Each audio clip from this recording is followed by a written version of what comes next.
મોટા ભાઈ અને નાના ભાઈ, મોટા ભાઈ અને નાની બેન અને મોટી બેન, નાનો ભાઈ મોટો ભાઈ, નાની બેન મોટી બેન. તો નાની બેનને અને મોટી બેન સંસ્કૃતમાં શું કહેવાય?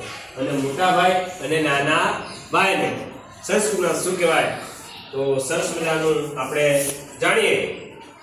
તો આગળ જતું ભવાન એ આગળ જતું ભવતઃ નામ કિમ? मम नाम अर्पणः. ભવતઃ નામ કિમ? मम नाम संकेतः. અર્પણઃ અગ્રજઃ. અગ્રજઃ એટલે મોટો. અનુજઃ નાનો. અનુજઃ નાનો.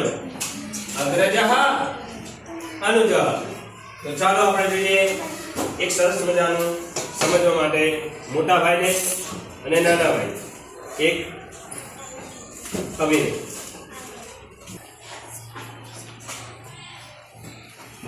हे अग्रजः अनुजः प्रणाम. अनुजः अग्रजः मम अनुजः मम अग्रजः नमो नमः नमो नमः. સુંદર. આગળ છે તો ભવત્યા આપી આગળ છું.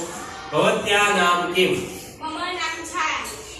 ભવત્યા નામ કિમ? मम नाम शिवानी. શિવાની નાની બેન અનુજા.